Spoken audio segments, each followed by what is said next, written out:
दोस्तों, शुक्रवार के दिन कई वर्षों पश्चात एक दिव्य और दुर्लभ संयोग बनने जा रहा है, क्योंकि इस दिन राजयोग, अमृत सिद्ध योग और धन लक्ष्मी योग का निर्माण हो रहा है।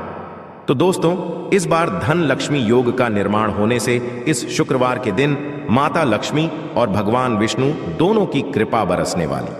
और इस दिन यदि आप इस शुभ समय पर झाड़ू से जुड़ा यह उपाय कर लेते हैं तो आपकी किस्मत चमक जाएगी और आपके सभी दुख दर्द दूर हो जाएंगे।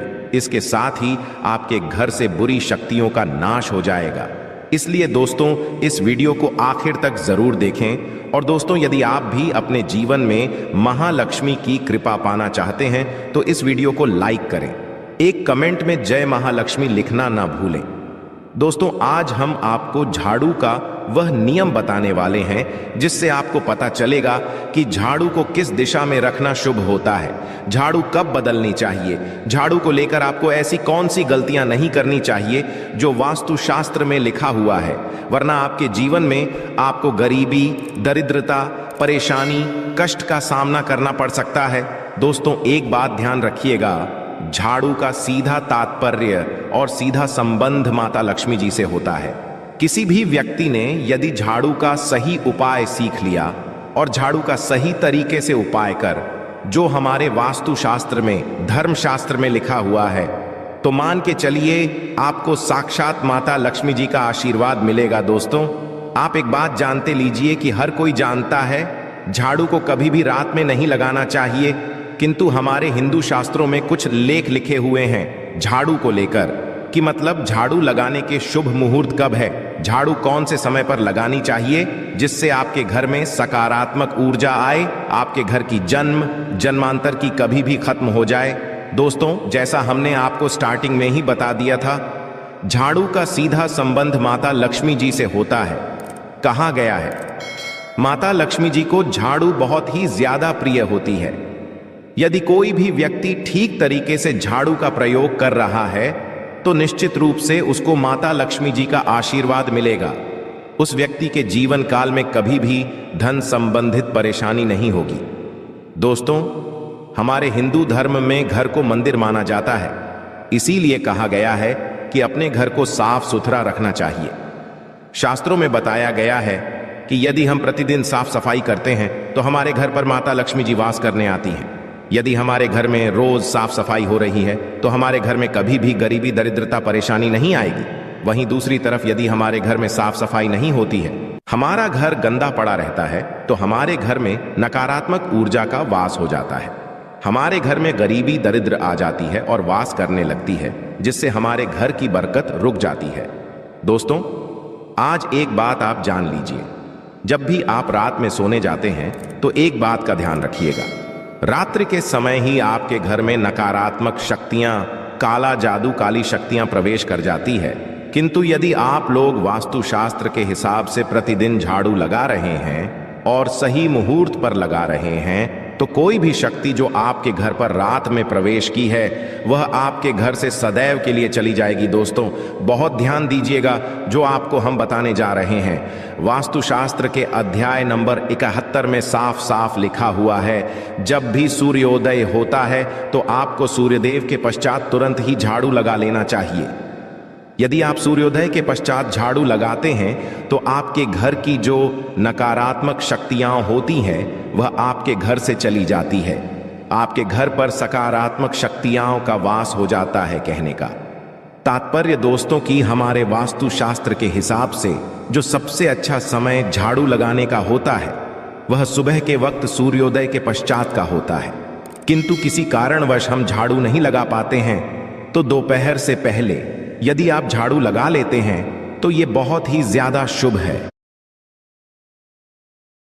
ही आपके घर पर वास करने आती है। एक बात का ध्यान रखिएगा दोस्तों, झाड़ू को लेकर वास्तुशास्त्र, धर्मशास्त्र में कुछ ऐसे नियम बताए जिसका यदि आप पालन करते हैं तो निश्चित रूप से आपको माता लक्ष्मी जी की कृपा मिलेगी। आपके जीवन काल में किसी भी तरीके की जो परेशानियां हैं वह अपने आप खत्म हो जाएगी। दोस्तों, झाड़ू एक बहुत ही कॉमन सी चीज है। ये एक ऐसी चीज है जो हर घर में मिल जाती है और हर घर में इसका उपयोग होता ही होता है। किंतु कई लोगों को और मैक्सिमम लोगों को झाड़ू के नियम पता ही नहीं है, जिसकी वजह से वह जाने अनजाने ऐसी गलतियां होते हैं जिसकी वजह से माता लक्ष्मी जी आपसे रुष्ट हो जाती है। आपके पास पहले पैसा आ रहा था, वो पैसा आना बंद हो गया है। तो इसका मुख्य कारण क्या हो सकता है? जरूर आपने ऐसी कोई गलती कर दी है जिसकी वजह से माता लक्ष्मी जी आपसे रुष्ट हो गई है। और उसका एक मुख्य कारण हो सकता है कि आप झाड़ू का उस तरीके से पालन नहीं करते हैं, झाड़ू का उस प्रकार से प्रयोग नहीं कर रहे हैं जिस प्रकार से वास्तुशास्त्र में लिखा हुआ। दोस्तों, यदि आप यह वीडियो लास्ट तक अंत तक देख लेते हैं, झाड़ू के वह उपाय सीख लेते हैं जो आपको हम बताने जा रहे हैं, निश्चित रूप से आपको माता लक्ष्मी जी का आशीर्वाद मिलेगा, जिससे आपके जीवन काल में आपको धन संबंधित कभी भी कोई परेशानी नहीं होगी। आपके जीवन काल से गरीबी, दरिद्रता, परेशानी, कष्ट, दिक्कत है, वो सदैव के लिए खत्म हो जाएंगे। दूसरी तरफ आपके घर पर धन का आगमन शुरू हो जाएगा। माता लक्ष्मी जी के आशीर्वाद से आपके लिए धन के सारे रास्ते खुल जाएंगे। आपके जीवन काल में आकस्मिक धन की आपको प्राप्ति होगी और माता लक्ष्मी जी आपके घर पर करने आएंगे। इसलिए दोस्तों, इस वीडियो को लास्ट तक अंत तक बिना भगाए देखिएगा। और अभी तक आपने वीडियो को लाइक नहीं किया है, पहले जाकर के वीडियो को लाइक कर दीजिए। तो दोस्तों, कुछ चीजें जिनका आपको ध्यान रखना होगा झाड़ू को लेकर, वह हम आपको बताने जा रहे हैं। तो देखिए, बहुत पहले जो बात है, जो सबसे पहला नियम है झाड़ू को करके, ये नियम है कि कभी भी घर की झाड़ू को अपनी नजरों के सामने मत आने दे। देखिए, इस बार को समझ लीजिए कि झाड़ू को घर में रखते हो चाहे में रखते हो, कभी भी अपनी आंखों के सामने झाड़ू को ना आने देना, किसी बाहरी व्यक्ति के सामने आने दे। झाड़ू को ऐसी जगह छुपा करके रखें जो आपकी आंखों के सामने ना हो। मतलब एक दो बार देखना तो ठीक है, किंतु बार बार यदि झाड़ू पर आपकी नजर पड़ रही है तो बहुत ही अशुभ है। और कहीं कोई व्यक्ति घर का या बाहर का है, जो घर के बाहरी लोग हैं, वह आपके घर की झाड़ू को देखते हैं, तो यह बहुत ही अशुभ माना गया। इसलिए आपको झाड़ू को ऐसे स्थान पर रखना चाहिए जहां पर किसी की भी नजर ना पड़े। दूसरा नियम यह कहता है कि कभी भी हमें पुरानी झाड़ू का प्रयोग नहीं करना चाहिए। दोस्तों, देखा गया है कई लोग आलस में पुरानी झाड़ू का प्रयोग करते रहते हैं, उसी से साफ सफाई करते रहते हैं। वास्तुशास्त्र के हिसाब से यह बहुत ही ज्यादा शुभ है। हो या घर हो, कभी भी टूटी झाड़ू का इस्तेमाल करके हमें घर की साफ सफाई नहीं करना चाहिए। इससे हमारे घर पर परेशानियां आती हैं, दिक्कतें आती हैं। हम कोई भी कार्य शुरू करते हैं, उसमें लगातार बाधा आना शुरू हो जाती है। तीसरा नियम यह कहता है कि झाड़ू कभी भी खड़ी नहीं रखनी चाहिए। यह बहुत ही ज्यादा अपशगुन होता है। ध्यान रखिएगा दोस्तों, झाड़ू को कभी भी खड़ी करके नहीं रखना चाहिए। झाड़ू को सदैव लेट आकर के रखना चाहिए। चौथा, शाम वक्त कभी भी घर में झाड़ू नहीं लगानी चाहिए। यदि कोई व्यक्ति झाड़ू शाम को लगता है तो मान के चलिए उस व्यक्ति के घर में माता लक्ष्मी जी कभी वास करनी नहीं आएगी, माता लक्ष्मी उससे रुष्ट हो जाएंगे। पांचवा नियम यह है दोस्तों कि झाड़ू को लेकर आपको यह ध्यान रखना होगा, झाड़ू भी लांघे मत, आपका पांव कभी भी झाड़ू से ना छुए। यह बहुत ही ज्यादा अशुभ है, क्योंकि हमने आपको पहले बता दिया है कि झाड़ू माता लक्ष्मी जी का प्रतीक, माता लक्ष्मी जी से बहुत ज्यादा तात्पर्य जोड़े जाते हैं। तो कभी भी झाड़ू से अपना पांव लांघे गुजरेगा मत। ये बातें आपको बहुत ज्यादा ध्यान रखनी होगी। छठा नियम यह कहता है कभी भी झाड़ू को गंदगी वाली जगह पर नहीं रखना चाहिए। मतलब ना बाथरूम के बगल में रखना चाहिए, ना शौचालय के बगल में रखना चाहिए। ऐसा यदि आप करते हैं तो निश्चित रूप से दोस्तों माता लक्ष्मी जी आपसे रुष्ट हो जाएंगे। दोस्तों, अब आपको बताने जा रहे हैं, इस बात का जरा खास करके आप ध्यान रखिएगा। झाड़ू को यदि आप धो देते हैं तो स्वच्छ जल और एकदम साफ सुथरे पानी से धोए। कभी भी किसी गंदे पानी से अपनी झाड़ू को मत खोएगा। यदि आप ऐसा करते हैं तो आपको और पाप लगता है। तो दोस्तों, अभी तक हमने आपको झाड़ू को लेकर वह नियम बताए हैं जो आपका जानना जरूरी था कि आपको कौन सी गलतियां नहीं करनी चाहिए। झाड़ू को लेकर के अब आपको हम वो नियम बताने जा रहे हैं कि झाड़ू को लेकर के आपको ऐसे कौन से प्रयोग करने चाहिए जिससे माता लक्ष्मी का आशीर्वाद मिले और आपके जीवन काल में धन का आगमन बहुत तेजी से हो जाए। हम आपको नियम बताए उससे पहले आपसे निवेदन था दोस्त कि अभी तक आपने वीडियो को लाइक नहीं किया है, पहले जाकर के आप वीडियो को लाइक कर दें और कमेंट बॉक्स में जय मां लक्ष्मी लिखना मत भूलिएगा दोस्तों। यदि आप चाहते हैं कि आपके घर पर सकारात्मक शक्तियां का रहे, आप चाहते हैं कि आपके घर में कभी भी कोई नकारात्मक शक्ति ना रहे, तो ध्यान रखिएगा, जैसे सूर्य उदय होता है तो तुरंत ही झाड़ू लगा दीजिए। यह बहुत ही शुभ माना गया है। यह हम आपको स्टार्टिंग में ही बता चुके थे। एक बात का ध्यान रखिएगा, यदि आप लोग शुक्रवार के दिन झाड़ू लगा रहे हैं तो घर के मुख्य द्वार पर थोड़ा सा नमक दान करके झाड़ू लगाएगा, यह बहुत ही शुभ है। यदि आप सूर्योदय के पश्चात शुक्रवार के दिन थोड़ा सा सेंधा घर के मुख्य द्वार पर डालकर लगाते हैं तो इससे माता लक्ष्मी जी बहुत ही ज्यादा प्रसन्न हो जाती हैं। दूसरा माना गया है, यदि आप कभी भी झाड़ू खरीदने जा रहे हैं तो शनिवार के दिन झाड़ू खरीदने के लिए सबसे ज्यादा शुभ दिन माना गया है। यदि शनिवार के दिन झाड़ू खरीद कर लाते हैं तो वास्तुशास्त्र के हिसाब से यह बहुत ही ज्यादा शुभ है। तीसरा, ध्यान रखिएगा दोस्तों कि आपको इस बात का ध्यान रखना है कि जो आपके घर की झाड़ू है उसको आप लोग पश्चिम दिशा में रखें। यदि आप लोग घर की झाड़ू को पश्चिम दिशा में रखते हैं तो आपके घर में सकारात्मक शक्तियां का वास रहेगा, आपको भौतिक सुखों की प्राप्ति होगी, आपको वैकुंठ की प्राप्ति होगी और आप भी जो भी कार्य करेंगे उस कार्य में आपको सफलता ही मिलेगी। और यदि आप झाड़ू को उत्तर दिशा में अपने घर में रखते हैं तो मान के चलिए धन संबंधित जितने भी आप निर्णय लेंगे उससे आपको फायदा ही होगा।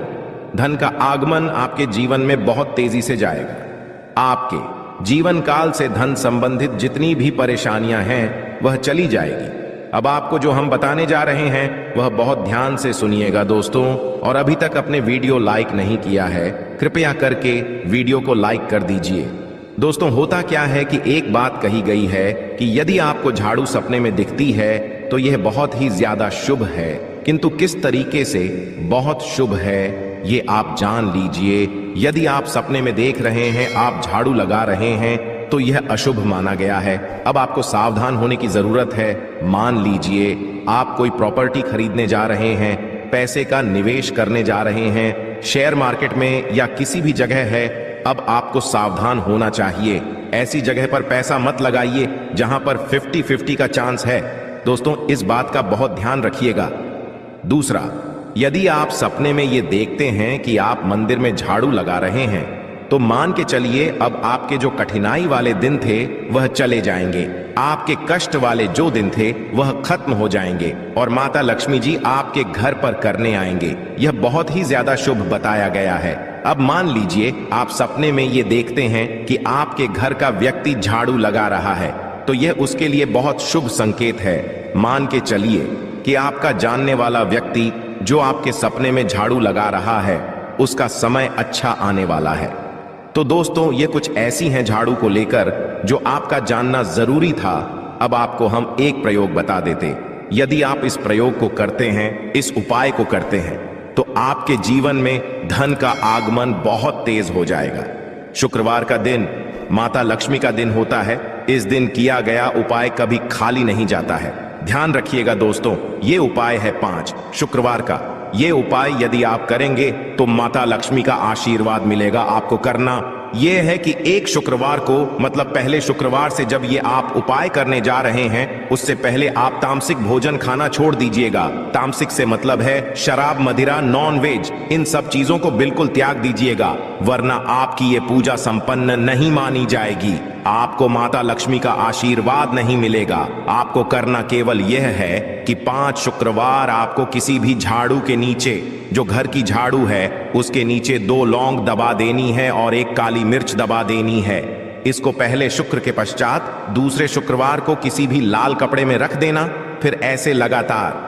अब जितने भी शुक्रवार आप इलायची और ये लौंग दबा रहे हैं, ऐसा लगातार आप जितनी भी शुक्रवार आप इलायची और ये लौंग को दबाते जा रहे हैं, इसको लाल कपड़े में रख ले जाए और इसको मोली धागे से बांध करके अपनी अलमारी में रख दीजिए। उसको वहीं पर पड़े रहने दीजिए और दिवाली के समय इसको निकाल करके किसी भी बेहतर नदी में बहा दीजिएगा। दोस्तों, दिवाली तक के पास पैसे आने के रास्ते बंद हो गए थे, वह खुल जाएंगे। आपके जीवन में आपको आकस्मिक धन की प्राप्ति होगी। तो दोस्तों, यह थे झाड़ू से जुड़े कुछ उपाय। जिनको आपको जरूर करना चाहिए ताकि आप भी मां लक्ष्मी का आशीर्वाद प्राप्त कर सकें। साथ ही दोस्तों, अपनी सभी मनोकामना पूरी करने के लिए आपको इस दिन वैभव लक्ष्मी व्रत कथा और आरती जरूर पढ़नी और सुननी चाहिए। तो आइए जानते हैं वैभव लक्ष्मी व्रत कथा। और एक गांव में बहुत से लोग रहते थे जो अपना काम मन लगाकर करते थे, परंतु आपस में किसी तरह की कोई मदद नहीं करते थे। पूजा पाठ, दया भावना, परोपकार जैसे संस्कार बहुत ज्यादा कम हो गए। वहां में बुराइयां बढ़ गई थीं। शराब, जुआ, रेस, व्यभिचार, चोरी, डकैती वगैरह बहुत से गुनाह शहर में होते थे। इनके बावजूद शहर में कुछ अच्छे लोग भी रहते थे। ऐसे ही लोगों में शीला और उनके पति की गृहस्थी मानी जाती थी। शीला धार्मिक प्रकृति और संतोषी स्वभाव वाली थी। उनका पति भी विवेक की ओर सुशील था। शीला और उसका पति कभी किसी की बुराई नहीं करते थे और प्रभु भजन में अच्छी तरह समय व्यतीत कर रहे थे। शहर के लोग उनकी गृहस्थी की सराहना करते थे। देखते ही देखते समय बदल गया। शीला का पति बुरे लोगों से दोस्ती कर बैठा। अब वह जल्द से जल्द करोड़पति बनने के ख्वाब देखने लगा, इसलिए वह गलत रास्ते पर चल पड़ा। फलस्वरूप वह रोडपति बन गया, यानी रास्ते पर भटकते भिखारी उसकी हालत हो गई थी। शराब, जुआ, रेस, चरस, गांजा वगैरह बुरी आदतों में शीला का पति भी फंस गया। दोस्तों के साथ उसे भी शराब की आदत हो गई। इस प्रकार उसने अपना सब कुछ रेजुए में गंवा दिया।